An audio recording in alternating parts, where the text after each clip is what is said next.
आइ आफा बर' माने बाय बाहागिफोरनो जोंनि दमासिनि गाहाम हामलायनाय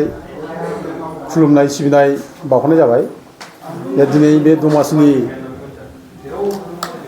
मोजां फोरबोआव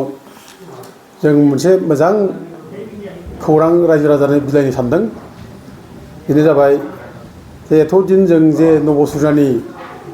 बेरेखायै जुजिबाय थादोंमोन, नब'सरनानि एमपिखौ दाननांगौ होनबाय थादोंमोन। नब'सरनाया बर' कसारि नङा, बियो थगायनानै बर' कसारि नाम लाफ्लानानै एमपि जादों, बेबायदि बाथ्रा बुंनानै जोङो जे जुजिबाय थादोंमोन। जोङो केस होदोंमोन, हाइकर्ट सुप्रिम कर्ट जों केस होदोंमोन। दा दिनै फैयै फैयै नैबे दिनैनि दिनाव जों मोनसे जोबथा मोनसे फरजायाव जों फैबाय जे जोंहा मानाव गेदेर मानगोनां गुवाहाटि हाइकर्टआ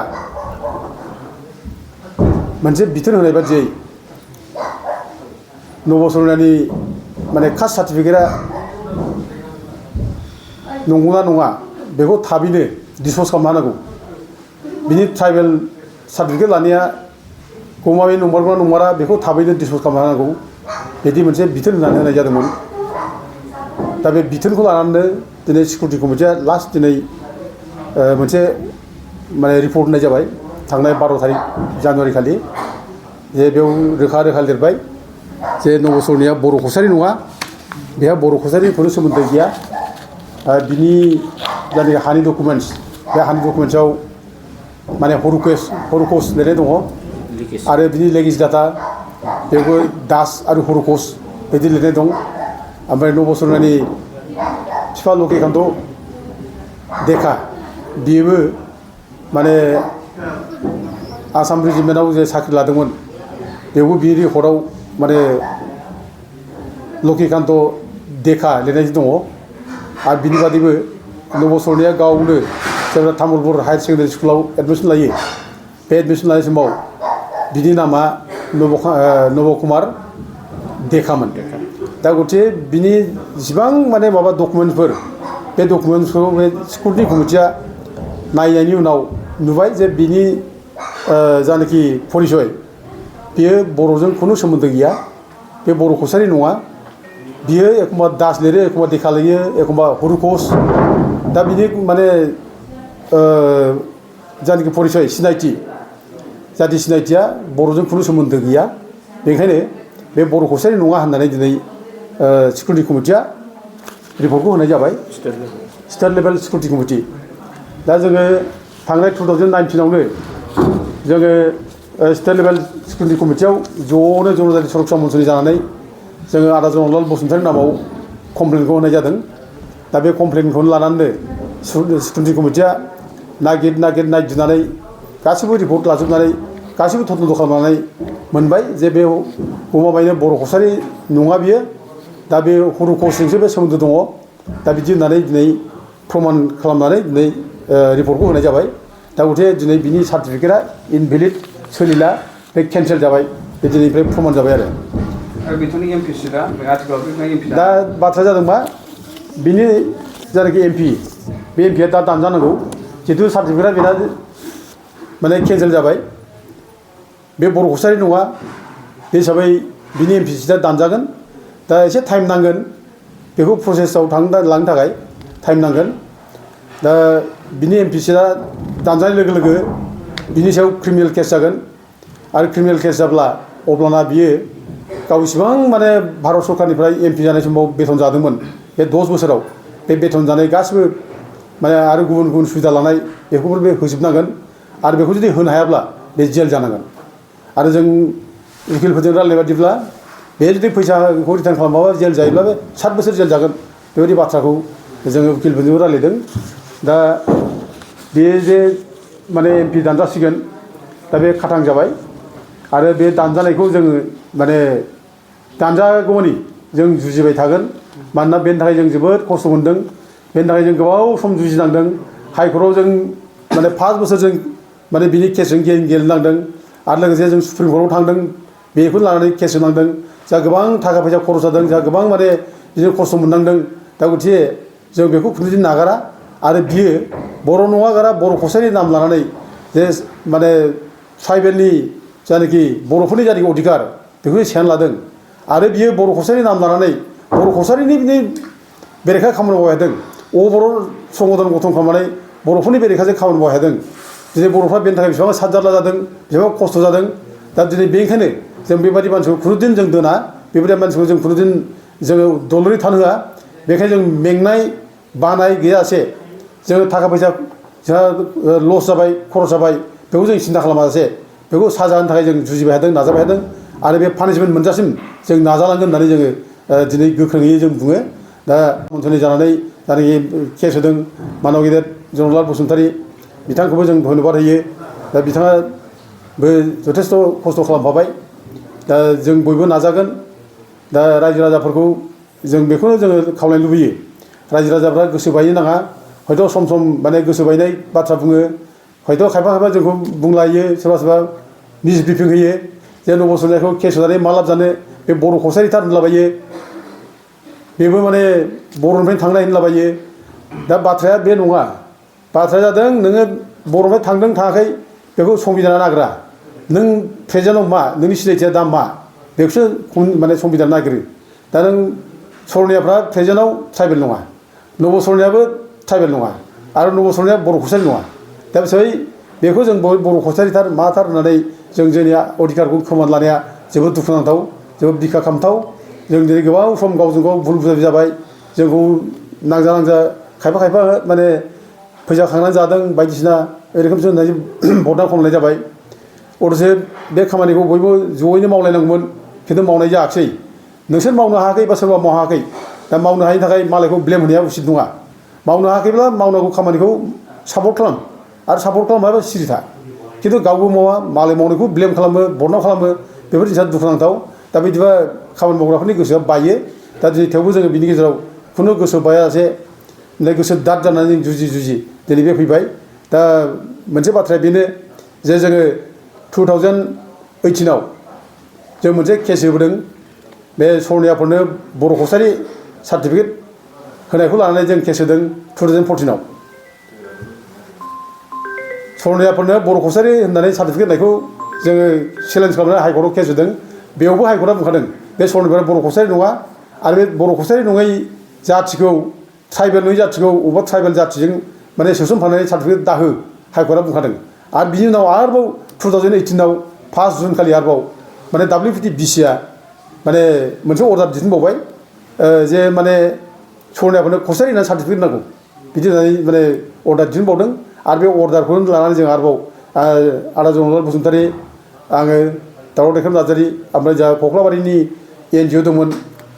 आनइमप्लयड इउथ एस'सियेसननि रन्जित बसुमतारी जों साथामजों केस होनानै बे केसाव जों देरहादों आरो बे केसाव देरहानानै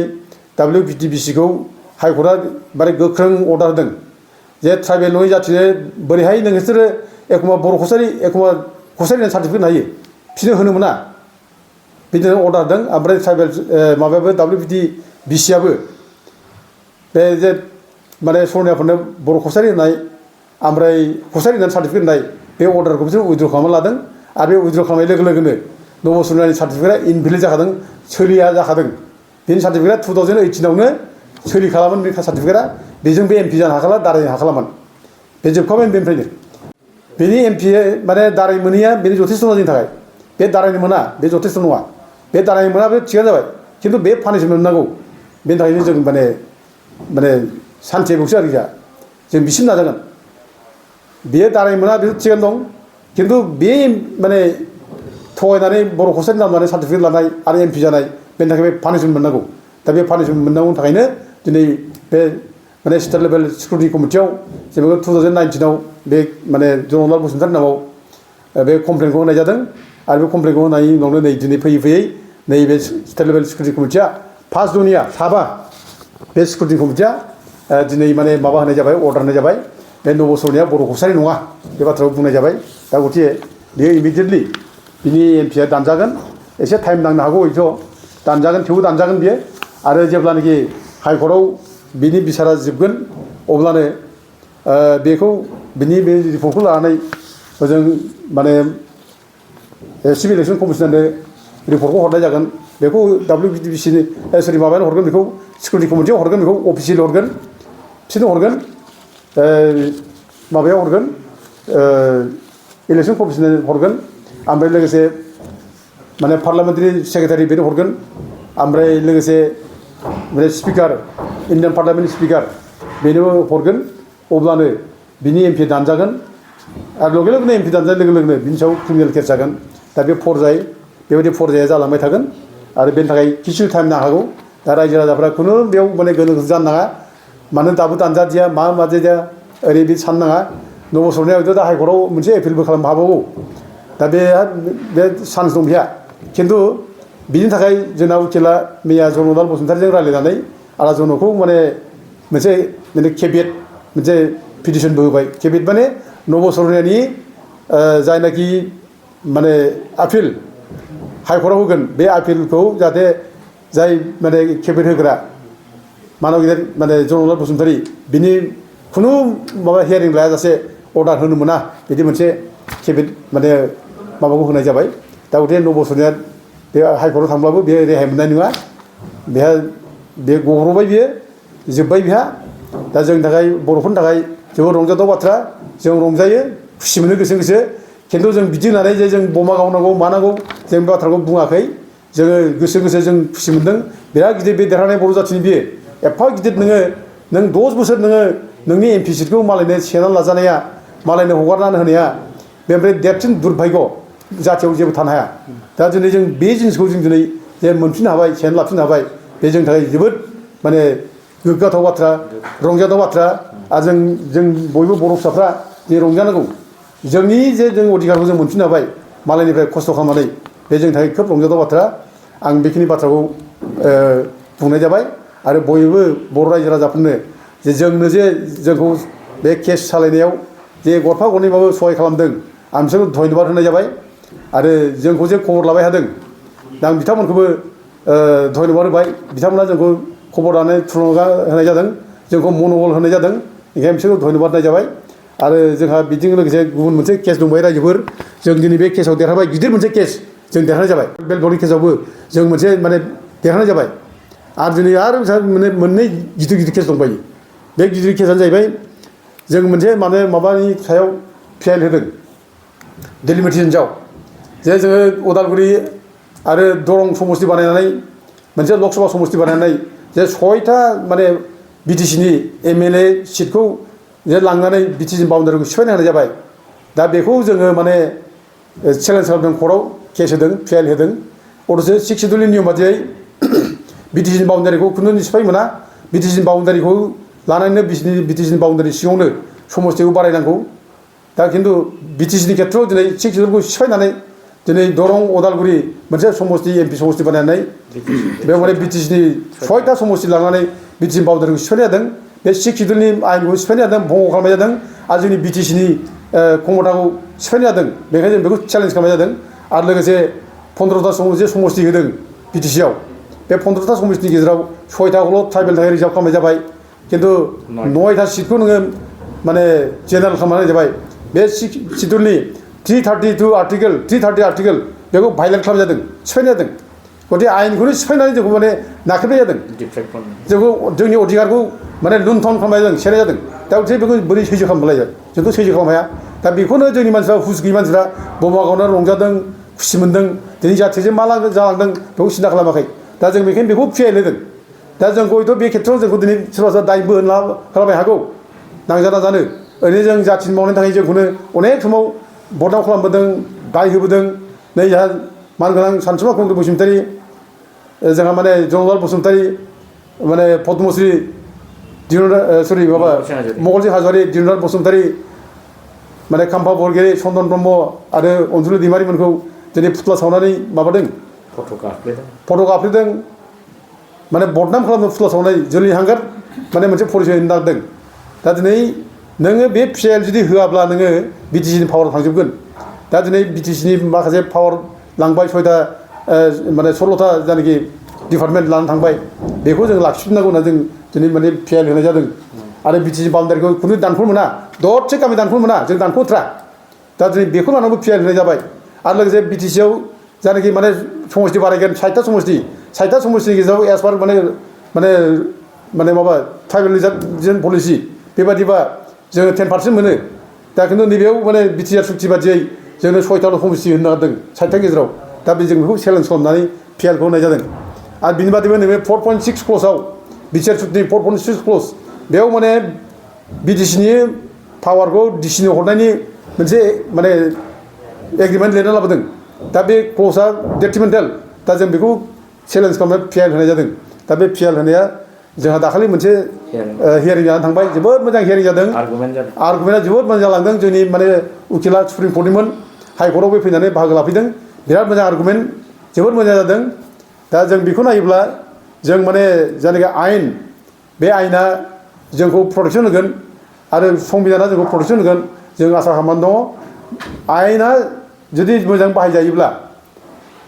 माने जोङो जास्टिसखौ लेट मोननो हागौ थेवबो जोङो जास्टिसखौ न्यायखौ जों मोनगोन लेटब्लाबो दा जों बिसास दङ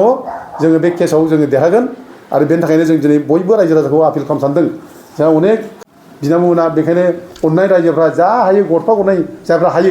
हायैफोरखौ जों जेबो बुङा बिया जोङो जायफ्रा हायो बे बिथांमोनहा दिनै मानब गेदेर अमरसिं ब्रह्म बिथांनि एकाउन्टआवनो जाहाथे जा हायो सोना हरो आं बेखौ खावलायबाय एकाउन्ट नाम्बारा 11029742484 बे जागोन आरो IFC क'डआ जाबाय SBI 0000119 दा जों बेखौ रायजो राजानो बे माबाखौ एकाउन्ट नाम्बारखौ हरनाय जाबाय गाज्रि दाम रायजोफोर भुल दाबुजि रायजोफोर जोंखौ आरो खुनु बर' हारिनि जाथि मोजां मोनग्रा माने आफादफ्रा आरो दैदेनगिरिफ्रा जाहाथे जोंखौ गाज्रि मोना भुल बुजिया जाहाथे जोंखौ मदद होयो सोरबा मावनो हायाबा हाया खिन्थु खमसे खम मोजां खामानि मावनो जाहाथे मदद होलायलायो जों बेखौ बयखौबो माने खावलायो हांख्रायहरो आरो जोंखौ एफा एनै सहाय होनो थाखाय आङो बयखौबो दिनै जोंनि बे जनजाति सुरक्षा मन्च आरो जोंनि मावथिफोर बिथांमोनखौ आङो माने धन्यबाद होननानै आं होनाय जाबाय एकाउन्ट नाम्बारा जाहैबाय 11029742484 ओमफ्राय IFC क'डआ जाहैबाय SBI 0000119 दा बेखौ अननानै बयबो रायजो राजाफ्रा जाखिनि हायो जोंनो सहायनानै जोंखौ जाहाथे जाथिनि सेबा खालामनो थाखाय जोंखौ जाहाथे बयबो सहाय होयो जोंखौ मदद होयो आरो जाथिया जेरैबो उद्धार जानांगोन जाथिया मुक्ति मोननांगोन जाथिया गादब जानाय नाख्रेब जानाय सोबख' जानायनिफ्राय जों जेरैबाबो बारग'नांगोन बे खेथ्रआव जों रायजो राजाफ्रा जोंखौ जाहाथे मदद होयो जों बेखौनो खावलायहरो